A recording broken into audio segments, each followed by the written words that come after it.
Spring break canceled because of colder weather. Now a bad day to end the week with a stabbing that happened at Francisco Middle School. Yeah, this happened today. Here's the very latest, as we know. We begin with breaking news this afternoon. Another disturbing incident at a Bay Area school just a few hours ago. A child, we're told only 12 years old, was stabbed by another student at a San Francisco middle school. Good afternoon. Thanks for joining us. I'm Larry Beal. And I'm Kristen Z. The stabbing happened just before 1 o'clock this afternoon at Francisco Middle School. ABC 7 News anchor Dion Lim joins us live now with the latest. Dion? Larry and Kristen, all of this, according to multiple sources and students I spoke with today, was over an altercation over a video game. And we saw, while classes are out for the day, there was a brief lockdown after the 12-year-old boy was stabbed in the back in the library. We saw a number of parents pick up their children early, but many finished out the remainder of lunch and afternoon classes. Along with students, I talked with a parent who is fed up and plans to transfer her daughter to another school after claims of other safety concerns. They took out a kitchen knife and just stabbed someone in the back. I was just very scared. I was concerned for my friends and classmates. It's too much. The kids are out of control. They're not getting the resources that they need. They're not getting the support that they need. It's bad right now, and nobody is paying attention to what actually needs to happen at this school. Now, I also spoke to a San Francisco Unified School District spokesperson who said all proper protocols were taken after the stabbing. She said there is no active threat to the school at this time. And then I asked her what other measures were in place to keep kids here safe. Francisco Middle School and all of our middle schools have many wellness supports available for students, and so we know that coming out of the pandemic, this has been a very difficult time for students, and that schools are working on rebuilding their communities. Back out here live where a number of students are being let out for the day, SFPD confirms that the juvenile suspect has been detained and they appear to still be at the school. The investigation is ongoing. Wow.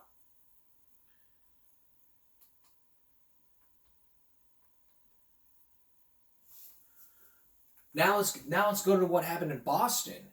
This time, a student's being charged with that stabbing. Surprise!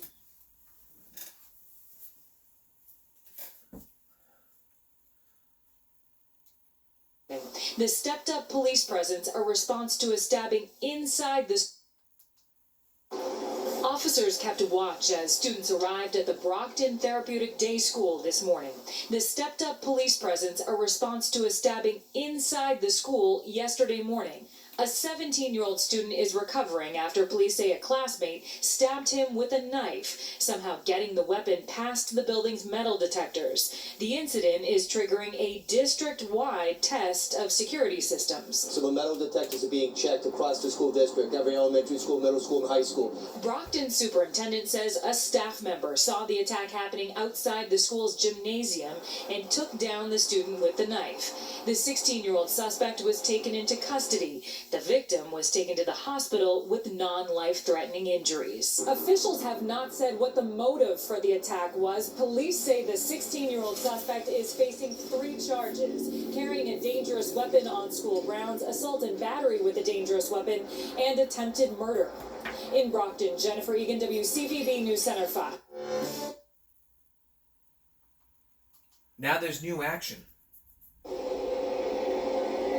Doug, the student accused here is also charged with carrying a dangerous weapon on school grounds. Now, students arriving here today will see more police officers outside the school. This stabbing happened around 9:30 yesterday morning at the Therapeutic Day School, the Huntington Therapeutic Day School in Brockton. The 17-year-old victim was attacked and stabbed with a knife. A staff member jumped in and stopped the violence. This incident is also triggering a review of all the metal detectors in Brockton schools. Police say the suspect was able to smuggle the knife into the school. The metal detectors are being checked across the school district, every elementary school, middle school, and high school. The victim is recovering and in stable condition this morning. Officials have not said what the motive was for the stabbing. They are calling this an isolated incident. We're live in Brockton. Jennifer Egan, WCVB News Center 5.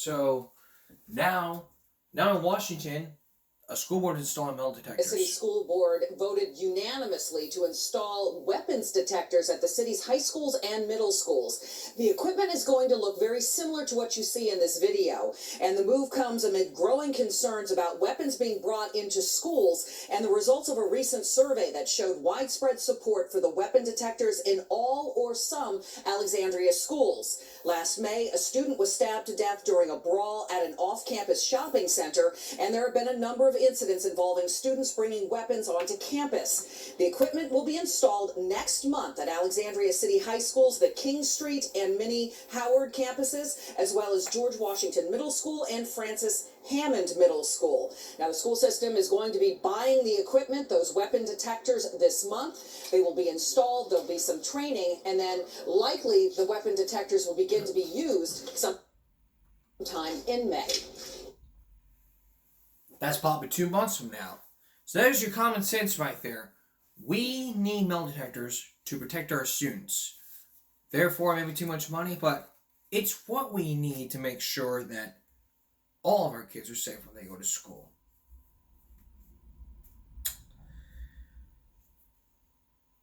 Coming up next, prostate cancer. You as a male may have it. It's something that nobody wants to talk about. But Dr. Timothy Johnson will talk to you about it. Stay with us. It's the cancer no one talks about, but this year it will kill almost 30,000 men. All told, over 100,000 new cases will be diagnosed.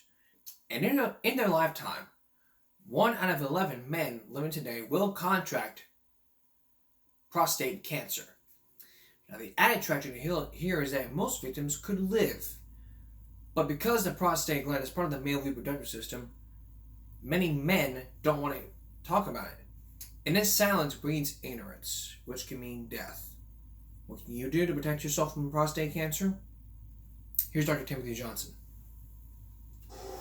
It is not the kind of conversation most men look forward to. Have you had any difficulty with your prostate or with urination? And the kind of questions that are sure to follow can often make a man squirm in his chair. Do you get up at night? Yes, but, well, sometimes not at all, sometimes 1 or 2 or 3 times. Actually, it's somewhat understandable why men are reluctant to talk about such matters as urinary problems. But the fact is that reluctance and the avoidance of a yearly rectal exam contributes to tens of thousands of deaths from prostate cancer every year in this country. Therefore, all men and their families need to know as much as they can about this gland, beginning with a spelling lesson. It is not the prostrate gland. That's what you do when you fall on the ground in prayer.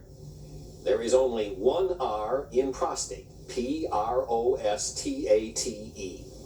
Now, some anatomy. The prostate gland is a walnut-shaped gland located beneath the bladder. Its function is to contribute to semen, the male ejaculate. Unfortunately, the gland also surrounds the beginning of the urethra, the tube that carries urine from the bladder via the penis. If the gland enlarges, as it does to some degree in almost all men after age 50, it can squeeze the urethra and produce typical symptoms as described by Dr. Derricotte Vaughn, Chief of Urology at Cornell's New York Hospital. I think you can divide the symptoms into 2 categories. One, bladder irritability. That is, you have to go frequently, urgently. When you come into your apartment, you turn the doorknob and dash to the bathroom. The others are symptoms of obstruction. Go into the bathroom, stand in front of the urinal, nothing happens. And you wait X number of seconds, and then a dinky stream appears. But far more dangerous than this common benign enlargement is the development of prostate cancer, which starts as a microscopic growth that, if not detected and removed, can spread over a period of many years beyond the gland to bones and lymph nodes throughout the body. Bobby Riggs, winner of Wimbledon in 1939, is best known for his 1973 challenge tennis match against Billie Jean King, which was widely billed as a battle of the sexes. Today, at age 72, Bobby Riggs is engaged in a battle for his life. I caught it barely in time, but I was foolish. You might even say just dumb not to go to a doctor and find out about that. What Bobby Riggs is talking about is the fact that he waited until age 70 to have the second rectal exam of his life, which was 15 years after his only other rectal exam. Now, the next time I had an examination was just by accident. I was down at the La Jolla Beach and Tennis Club playing tennis, and Dr. John Steele, who was a urologist, he was there, and I was telling him, you know, I keep having to go to the bathroom every night. I did this 15 years ago, and the guy said it was okay, but you know, I kind of think I should have that checked again. He said, by all means, you get into my office tomorrow. That exam led to the diagnosis of cancer and a second opinion from a leading prostate cancer expert. The news was not good. Apparently, the cancer was too far advanced for simple surgical removal of just the gland, meaning that Riggs would have had to wear a bag to collect urine. And they said, you're a tennis player, and you'd have to wear a bag in case every time you serve, you go, like that. He said, you would leak a little bit, see, and you'd have to wear a bag. I go, I don't want to do that. So surgery, he said, was out. Instead, Riggs spent 2 months in early 1988 having radiation treatments like this. However, even after the treatment, his cancer, which had spread beyond the gland, remained. So, Riggs had to face the recommendation to remove his testicles, one of the ways to cut down the supply of the male hormone testosterone that was fueling the growth of his cancer. When they tell you that's going to happen to you, some guys will say, I'd rather be dead, you know. But I have a lot to live for. I have lots of tennis, lots of golf, have a lot of great friends, great family, and so I took it philosophically. I took it well. Bobby Riggs' story is a dramatic reminder of how important it is to catch prostate cancer before it has spread beyond the gland. And there are some new tests which are being promoted for just that purpose. Hello, my name is Jim Barry. I'm here for surgery and special. Nationally syndicated cartoonist Jim Barry, age 58, was far more fortunate than Bobby Riggs. Even though he had no urinary symptoms and his prostate felt normal when he had an annual checkup last spring, his doctor ordered a relatively new blood test designed to detect prostate cancer at a very early stage. The test is called the Prostatic Specific Antigen Test, or PSA for short. When the blood test came back slightly elevated, biopsies of his prostate gland were taken, and when the urologist called, Barry could not believe his ears. He said, well, I'm sorry to tell you, Mr. Barry, but you have malignancy in your prostate. I thought, wait a minute. I couldn't believe this was happening. I said, I'm too young for this, and this is the kind of thing that happens to other people, you know, and it's really hit me. Barry eventually found his way to pioneering prostate surgeon Dr. Patrick Walsh of Johns Hopkins. And just 3.5 weeks ago, he underwent an operation pioneered at Hopkins, a so-called nerve-sparing radical prostatectomy. That is, an operation designed to remove the entire prostate gland while saving the nearby nerves that control urine flow and the ability to have erections. The sensation of ejaculation will also remain intact even though no semen can be produced, which means that the male is no longer fertile. This is an operation that is done only when the cancer is still confined to the gland itself. For years, the problem with radical prostatectomy were its side effects, problems with urinary control and problems with sexual dysfunction.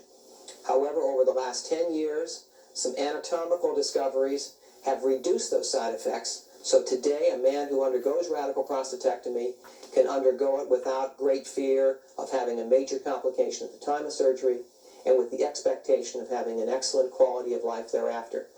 Given this dramatic reduction in surgery complications in recent years, most urologists feel that for the younger man in good health whose cancer has not spread beyond the prostate gland, surgery offers a better chance for a long-term cure than does radiation. However, the possibility of curing prostate cancer depends very much on detecting it as early as possible, as happened with Jim Barry. Now he's fine, and everything came out beautifully, and the lymph nodes were fine, and the tumor's completely out, and it couldn't have gone better. I'm sorry. Oh, well, he's going to be fine.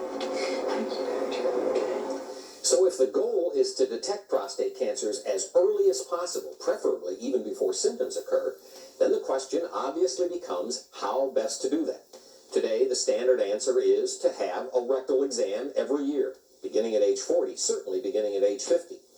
But the truth is that as good as the rectal exam is in allowing the doctor to feel the prostate gland, it will miss some early cancers. So, why not routinely do the blood test that Jim Barry had, looking for elevated levels of prostatic-specific antigen? Dr. Vaughn says the answer depends on your perspective.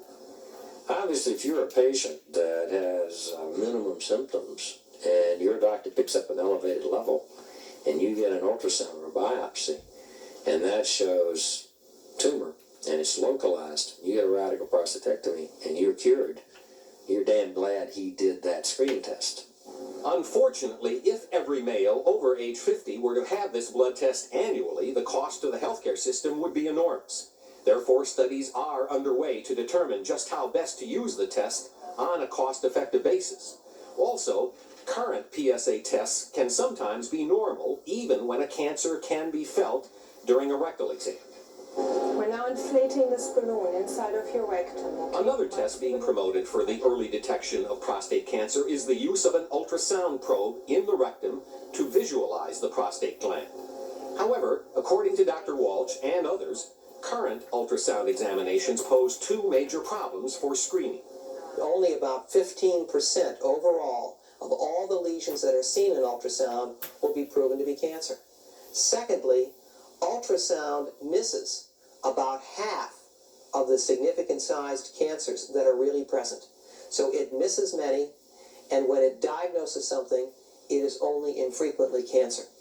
So what should a man do about the early detection of prostate cancer when he hits his 40s or his 50s? Well, after talking to many experts, I think I can fairly summarize their advice as follows. For sure, have an annual rectal exam. It's quick and not nearly as uncomfortable as many men fear. And the blood test for cancer, the prostatic-specific antigen test, is hard to ignore because it may offer the chance to find a cancer even before it can be felt during a rectal exam. As to ultrasound, most experts would say that it is not yet accurate enough to use in routine screening, though it may be useful in other ways. Just a week after his surgery, Jim Barry is recovering nicely, even drawing cartoons that reflect his recent brush with death. His message to the public in words is also clear. If there are men out there in the audience who might be procrastinating about seeing their doctors and getting a regular physical, that they should go, because there is technology today which can help everyone to lead a normal life. And Bobby Riggs, currently free of cancer, is able to enjoy life, visiting friends as he did during the recent U.S. Open in New York.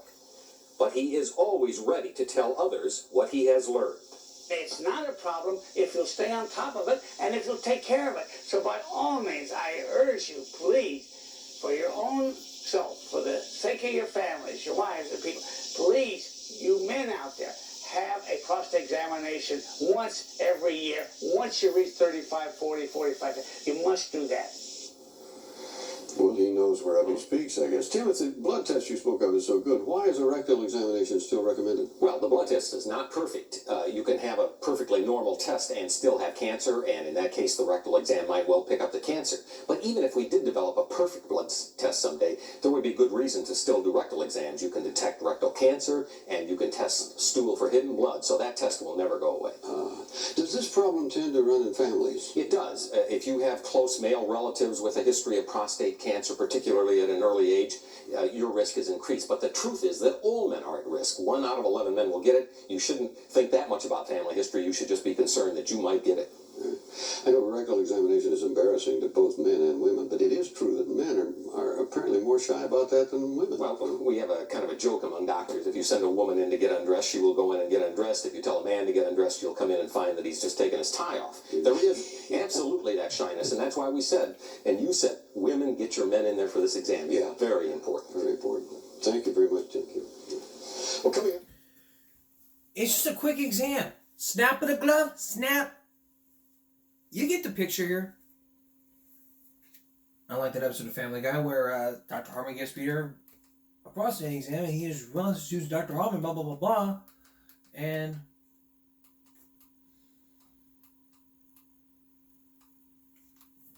if you watch the episode, you get the picture. But common sense.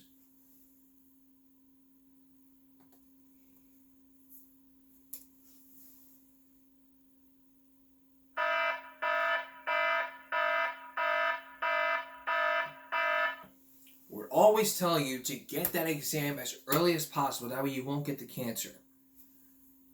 That's the common sense here.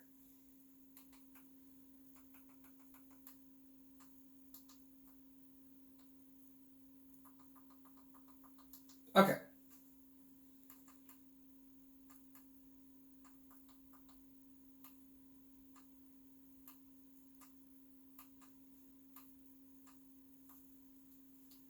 Next, there's a new type of talk in the post office. Murder in the post office. Tom Gell investigates the murder at the post office. Stay with us. Now, we don't want to scare people in this next story, but do you work at the post office? If you do, you may find this next story interesting. Years ago, the post office was a site for those mass murders that happened. And back in 1992, 2020 got an arousal of letters. So what's really going on here? Here's Tom Gell.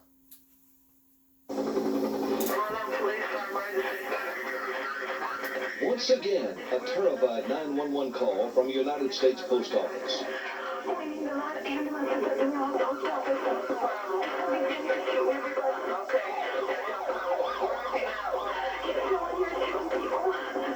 This time it's Royal Oak, Michigan. Another postal worker gone berserk on a shooting rampage targeting his supervisor.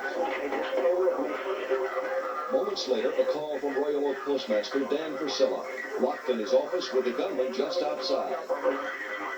He's trying to get in the postmaster's door right now. What floor you on? Even as the nightmare unfolded, as the wounded were treated and wheeled outside, and as sharp workers embraced one another for support, incredibly, everyone at Royal Oak knew it was coming, and most knew the gunman by name. Do you have a description of the shooter? His name is Tom McElvain. Tom McElvain. There'd been tension building inside Royal Oak for months. Finally, one letter carrier, suspended for swearing at his bosses, exploded. Tom McElvain had vowed it would be a sad day at Royal Oak, and last November 14th, it was. After learning he'd lost a final appeal to get his job back at this suburban Detroit post office, McElvain returned to the workplace that he knew so well as a letter carrier. This back entrance was where he picked up mail for his route. But on this day, he was unemployed and armed with a sawed-off automatic rifle. Once inside, the former Marine took bloody revenge on his enemies, methodically killing within minutes 4 supervisors before turning the gun on himself as police moved in. Royal Oak Postmaster Dan Priscilla would have likely died had his door not been locked. Mr. Priscilla is no longer in that job. There's no suggestion of wrongdoing or malfeasance. It's just no longer in that job. Although they removed the postmaster, workers were convinced his legacy remained. Management tactics to put extra pressure on people that supervisors didn't like or didn't feel were up to the job. Do you guys think that McElvain was set up by his supervisors to be fired unjustly? Yes. Yes. Everything that he did up to the firing were things that nobody in this country would expect to be fired for. Driving 2 miles over the speed limit, gassing your vehicle up too soon, for shorts being too tight. I mean, ridiculous things. Charlie Withers, a mailman for 10 years, was McElvain's close friend at Royal Oak. He believes McElvain's murderous shooting rampage was part of a bigger problem. I mean, it's not just Royal Oak, it's offices all over the place. His management style is still in effect. The past 5 years have added a bloody new dimension to the public image of the friendly mailman. Repeatedly, enraged workers have taken deadly aim at their supervisors and co-workers as well. In 1986, Edmond, Oklahoma, the third worst massacre in U.S. history. In 1988, New Orleans, Louisiana. In 1989, Escondido, California. And last year, Ridgewood, New Jersey. And a month later, McIlvain's rampage in Royal Oak, Michigan. The bloody toll in 5 mass killings, 26 postal employees dead, dozens wounded. Before announcing he was stepping down as this nation's 69th Postmaster General this month, Anthony Frank instituted sweeping postal reforms and modernization. But the Frank era was marred by mass violence. What's going on? Why are these people driven to this? We have stress. And I think normal people can handle normal stress. We have some people out of 750,000 who cannot handle normal stress and who react abnormally to it. But the great mass of our people are perfectly happy. Frank must go! But Frank's view of happiness in the workplace is not shared by postal workers interviewed by 2020. In the past 2 years, we've received dozens of letters urging us to investigate fear and hostility in the Postal Service. At this recent protest in Stamford, Connecticut, members of the American Postal Workers Union told us acts of violence by co-workers no longer shock them. People who don't work for the post office may look at it and say, well, another postal worker flips out or the guy was crazy. People can be driven to do that by the management here. Every day that I go to work, I wonder if maybe somebody will be there with a gun. That's how bad it is where I work.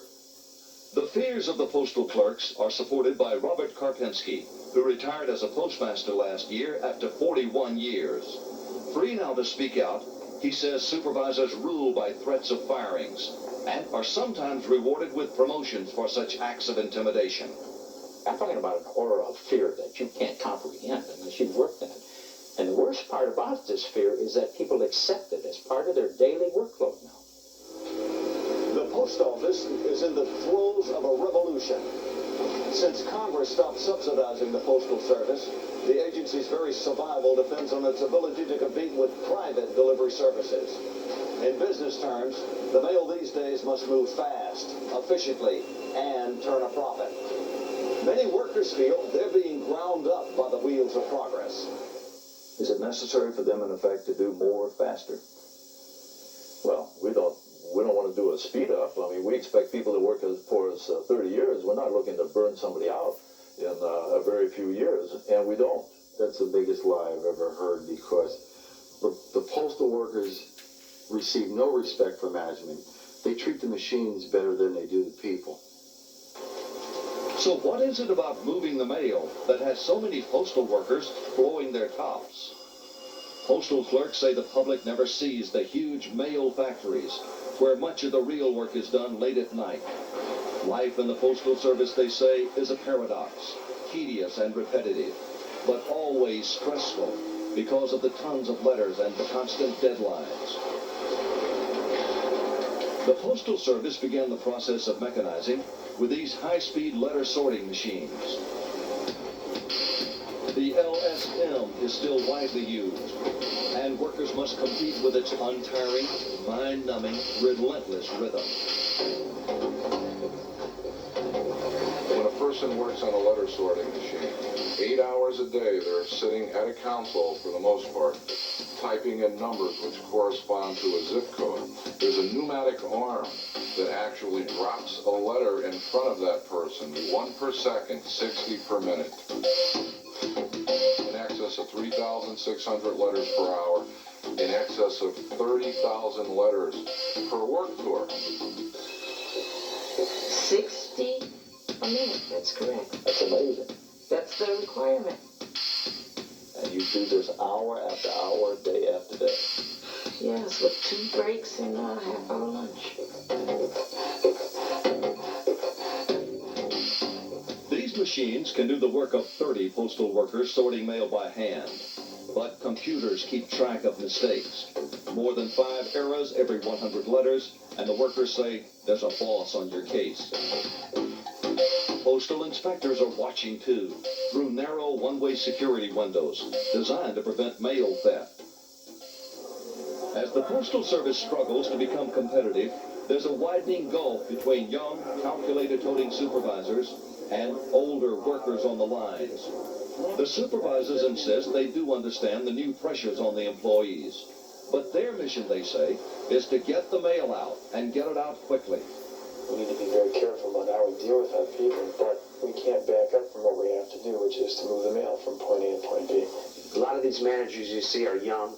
They come in, you know, with their college degree, carry mail, work as a clerk for a year or two, and then jump into management. They don't know anything about the Postal Service. A new machine is now being introduced that will increase speed and reduce jobs.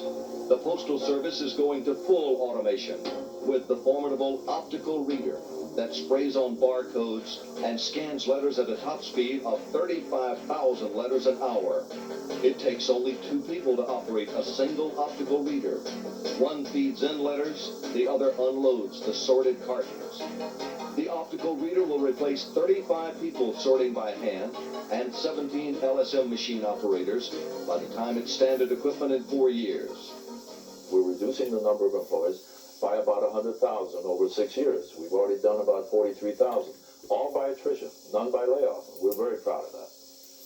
You go to work feeling that you're going to be one of those cut? I've already been one of those cut. You've been cut. That's why there's so many firings. It seems like they're just applying these disciplines to people to lower the workforce quickly. As these new machines replace some workers and firings resulting from strict discipline eliminate others, the fear of layoffs has added up to increased hostility.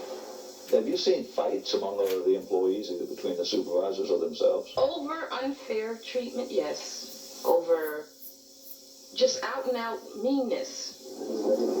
We hear of the killings, but consider this less publicized fact. In the last 5 years, there have been nearly 500 assaults by postal workers on supervisors, and more than 200 supervisors have physically attacked employees. In big postal facilities, fistfights break out often. The Royal Oak Post Office was a microcosm of all the problems, including a postmaster with a reputation for toughness, leading a team of supervisors who admired his hard-nosed style. I think he did some very good things, some really good things that needed to be done. The criticism was that some things were done too fast. Well, when is a good time to do anything? You still have to make some changes. They don't feel responsible for Thomas McIlvain's murderous assault on 4 of their fellow supervisors.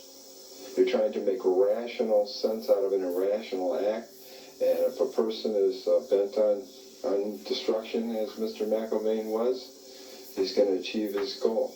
So after outbreaks of carnage covering 6 states in 5 years, what has the Postal Service learned? At Royal Oak, the deep-rooted tensions remain. On this memorial plaque honoring those killed, workers have defaced the name of Senior Supervisor Christopher Carlisle with red ink.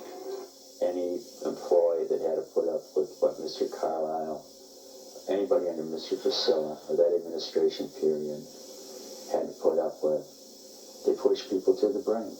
They treated people like scum. The former postmaster who didn't respond to our inquiries has been replaced temporarily by Robert Fisher, a gentleman with a knack for handshaking. You guys do a fantastic job. Thank you very much. The workers see Fisher as a stopgap and believe the hardliners will soon be back in control. Appreciate it, gang. His management style is still in effect. So you can come into Royal Oak now and you can clean up things. And they can look sweet, and you can do this and you can do that, but you can't wipe out blood with sugar. You know, it's just not a thing that happens. You can't cover up what's happened with flowers. Tom, of all the factors you listed in there, pressure from above and monotony of work and job insecurity and so forth, what one factor do you think most contributes to this mayhem? I think it would be the workers' perception that their supervisors are enforcing petty rules that make their life even more miserable in what basically can be a very tedious job. Yeah. What's the post office doing about this, if they are doing anything? They've done a lot of things and virtually nothing has worked. One thing they did was install a 1-800 number for workers to call if they had complaints or were worried about coworkers. They literally got hundreds and hundreds of calls, but they only assigned one person to answer the phone, so everyone else would get a busy tone. You can imagine how frustrating that must have been for them. And for how many 100,000 workers that might be a little unhappy? That's right. Yeah. A lot of busy calls. Fascinating, but tragic. I hope that gets turned around. Right. Thank you, Tom. And it probably did get turned around. We'll do that on our Flashback Friday. Coming up next, though, a story about children's television. John Stossel with the Power Rangers. Stay with us. This is something you have to be thinking about on the next school holiday. The kids won't have school, and for many parents that means negotiations over how much television to watch and which shows are appropriate or acceptable.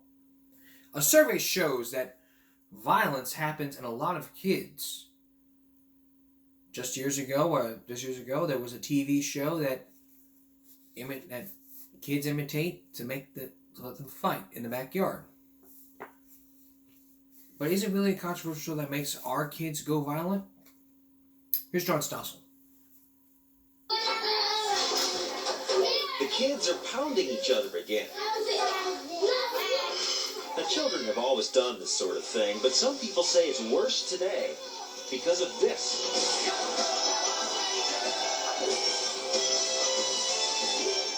Power Rangers is the most popular kids show in the world. It gets double, often triple the ratings other kid shows get. And Power Rangers paraphernalia is the year's big seller. Not just the action figures. Sleeping bags, walkie-talkies, cookies, drinks, pour out of the store. What's your favorite program? Power Rangers. Power Rangers. They're better than X-Men and Batman. Why it's so popular isn't clear. From an adult perspective, it's an astonishingly stupid show.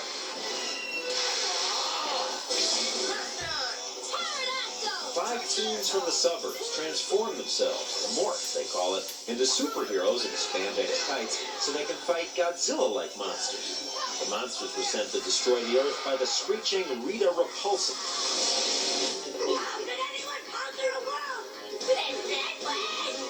It seems Rita's lips don't match her words, it's because they don't. This is cheap production. Rita and all the fight scenes are done in Japan. American teens are added later for the American audience. If you, heaven help you, watch closely, you'll see the exact same fight scenes in show after show. The kids don't mind. I sure can't get 5-year-olds to pay this much attention to me. Oops, better not make any noise. Most kids said they liked it because of the violence. I like fighting. I like booyah. And there's plenty of that, roughly a third of each show. And that's why many teachers are upset. Kids are harder to control, they say. They can't concentrate because they're so obsessed with Power Rangers. One survey says classroom violence is up. Teachers complain the show teaches kids to solve problems by fighting. We can't teach our children positive problem solving if we're saying go into action automatically, because then we're saying if Jimmy takes your block, then hit him with it. Michelle Washington, who owns this daycare center, says kids were getting hurt acting out Power Ranger moves. She and other frustrated teachers have taken action. I banned everything that had a Power Ranger name, picture, anything. There's no toys, no pajamas, no lunch boxes, nothing that had to do with Power Rangers. She issued the ban after hearing about a horrible incident in Norway. 6-year-old boy, supposedly imitating a Power Rangers program, kicked and punched a 5-year-old girl till she lost consciousness. The boys then ran away, and the girl froze to death in the snow. Norway and New Zealand then took the show off the air. I think research has made clear that televised violence induces some children to become more aggressive, and that's what's happening after the Power Rangers. Chris Boyatzis, assistant professor of child development at Cal State, conducted a study of daycare center kids who watched a Power Rangers tape. He says kids who saw the tape committed 7 times as many aggressive acts as those who didn't watch. Are we ready? Can we play this? Boyatzis didn't videotape his test, so he helped us do our own test with these 2nd graders. Patches. Get it. They watched the show and then broke for recess.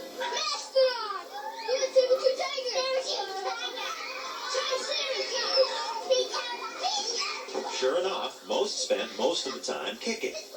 Boyatzis says if parents won't limit what their kids watch and television won't cut back on violence, then the government should do something. Our society is more violent than ever, and I'm suggesting that we draw the line here. If the government steps in, how would that work? Who would there be a Bureau of Motor Vehicles would split off? And there would be a Bureau of TV Standards. Canada and has every program would be submitted to them. Possibly. The Canadian government is quicker to intervene. After parents filed complaints about Power Rangers violence, bureaucrats responded by getting Power Rangers to take half a minute of fighting out of each episode. Of course, watching kids in Canadian playgrounds, you don't see all that much difference. Is censorship the solution? Kids are more violent today, but is that because of TV or lack of parenting? A later investigation in Norway showed the death of the 5-year-old was not related to Power Rangers, and the show's back on the air. If TV is the problem, why Power Rangers and not, say, Ninja Turtles? I'm not thrilled that my son watches this garbage, but my parents weren't thrilled with what I watched.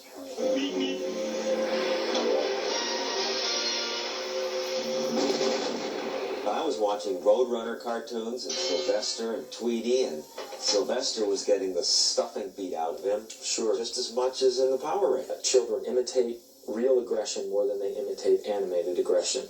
I remember seeing anvils being dropped on characters' heads. Kids don't have access to anvils. I guess we should be grateful for that.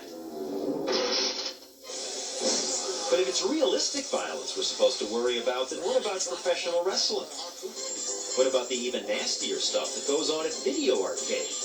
On TV, the Power Rangers never draw blood, but at the arcade, the kids mutilate each other. In the most popular game, you punch open your opponent's chest and rip out his still beating heart. Of course, kids have always had an appetite for violence. Think about fairy tales. Hansel and Gretel cook the witch. The wolf eats Little Red Riding Hood. Snow White is poisoned. Psychologists say such stories can help kids deal with their anger and feelings of powerlessness. What child doesn't feel better daydreaming about morphing into a superhero? Is that like how they teleport? You wish you could do that? Yeah. Would give you more power? Yeah. What would you do if you could do that? I would just be happy. Kids are tiny, and this helps them feel powerful, that they can morph into something that will master their fears. Isn't some of this good for kids? But that doesn't mean that we have to accept a program where the characters morph only to become excessively violent. Excessively violent. Maybe that's the point. Cavendish, drop that gun.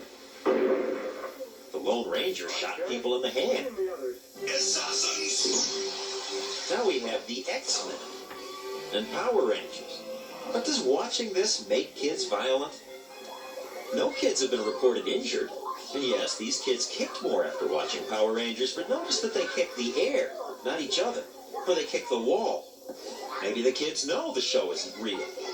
No, it's fantasy. Weren't you guys running around kicking each other at recess? Well, we didn't really kick each other, we just faked it.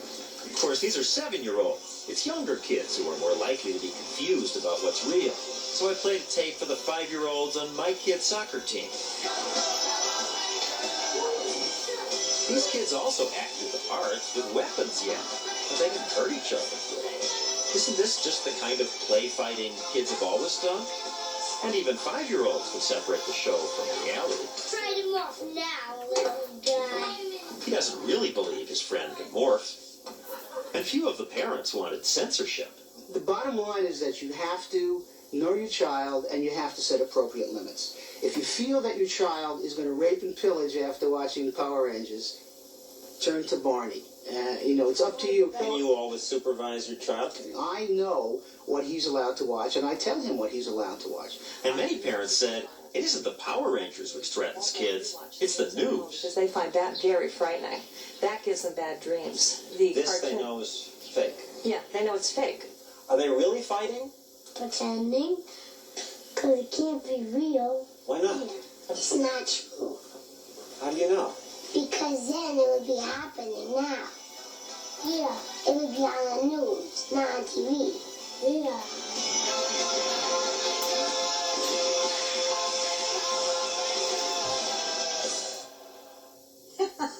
Wow. There is this controversy today about whether violence on television does produce violence in kids and maybe even in adults. What's the research? So much research has been done, and they have clearly shown that kids who watch a lot of violent TV commit more violent acts and are more likely to commit crimes. But what does that prove? It's the sort of social science mush. It may be that kids who are disposed to be violent like watching violent TV. You don't know what came first. Well, do you have suggestions for parents? One of those kids was yours, right? The one was.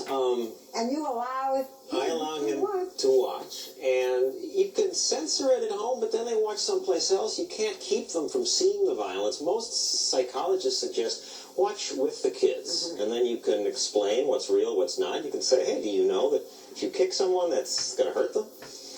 That has so much to do with it, and that is being with your kids and watching together, and kids watching television when parents aren't home.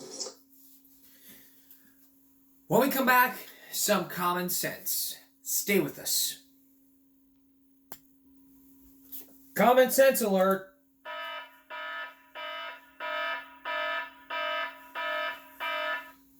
Okay, where do I begin here? Allowing your kids to watch the Power Rangers with violence in them? Look at all this. M-M-T-T E10 M-T E10 E E10 T T E E E E M M E T T E T E Annie. We blame it all on these video games. When kids playing games like Batman or Kingdom Hearts, Bully, Guardians of the Galaxy. I mean, if you take a child, if you make them play a game, let's pick out an example. Let's say you let them play, what would be a good example? Make them play something like Iron Man, which is rated T, and it says alcohol, reference, violent language, or violence. Under 13.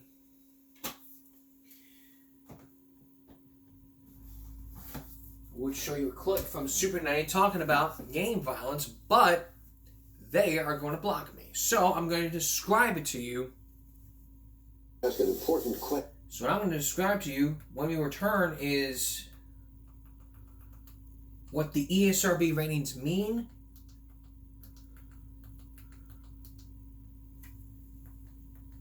and and the effects of it. Stay with us. Saturday on the broadcast, which is tomorrow, what I'm going to do is teach you all about the ESRB, what you parents need to know before you buy your child the very first game. I may have done that. I've done that years ago, but this feels like an updated one, so we're gonna do that. But before I wrap it up, here's the brief history of what happened back in the 1990s when Mortal Kombat hit the scene. When Mortal Kombat hit the scene just years ago, and blood started pouring out, and Scorpion said, "Get over here!" A lot of tension grew. Congress came in and had the ESRB. Take a look. On Capitol Hill, the focus was on video games, amid complaints that some of them promote the very thing that most people are trying to prevent. Video game manufacturers today issued something of a preemptive strike aimed at keeping violent and sexual images away from kids. NBC John Cochran now. The makers of some video games promote them as a way that guys can show how tough they are. But today, the game makers themselves blinked. Under pressure from an angry Congress and angrier parents, game makers offered a new rating system. GA for general audiences, all ages. MA13, okay for teens, but not younger kids. And MA17 for 17-year-olds and older. The timing of the peace offering was no accident. Just an hour later, the Senate began hearings on new legislation to prevent violent games from reaching kids. Senators were especially appalled by a game where a scantily clad woman is tortured. It is a sick, disgusting video game, in my judgment. It's an effort to trap and kill women. Shame on people that produce that trash. It's child abuse, in my judgment. The maker of the game says players can protect the victimized woman by winning the game. Your job as the player is to identify the villains and to trap them. Game makers admit ratings won't work unless stores and arcades enforce the new rules. We can sit here all day and talk about morals, but the reality of the business world out there, unfortunately in many cases, is driven by economics. Some makers say playing games with simulated violence may actually help some teenagers who can release pent-up feelings, a theory other witnesses disputed. How would you like to have a teenage daughter go out on a date with someone who's just watched or played 3 hours of that game? Not much, said the senators, who vowed to press ahead with tough legislation unless the $6 billion a year video game industry cleans up its act soon. John Cochran, NBC News, Washington. That was years ago, and we're going to have that for you tomorrow. And then we're also going to look at all these games that I have up on these shelves. All over 60 video games that I bought personally to educate you parents out there on how to spot these and what to tell your kids. Set limits and rules, like on the Power Rangers segment from 2020. It's something you won't want to miss. I'm going to have that for you coming up on Saturday. Along with the history of the ESRB, well, it's probably going to be a 2 to 3 day thing. So it's today, Saturday, and Sunday. It's going to take 3 days. Start today, start Saturday, and Sunday. So it's a 3-day ESRB, which really, if you look at all these 5, you take the adults away, it'll take 4 days. So all these. Now again, I would play the Super Nanny clip, but they're going to block me. So unless I ask them if it's alright if I use this for my show, then they'll give me permission. So I'll have that for you coming up on Saturday. Actually, it's going to be a special hour. So I want every parent out there to watch. That's Give Me a Break for this Friday going to Saturday. We'll see you for a special Give Me a Break Saturday night. For everyone here at YouTube, I should point out here, before I sign off, the Islanders lost. It was a great season for the Islanders boys, but the Islanders girls are still in season. So congrats for a great season, Islanders boys. Hope it was a great one. Have a good night, everyone.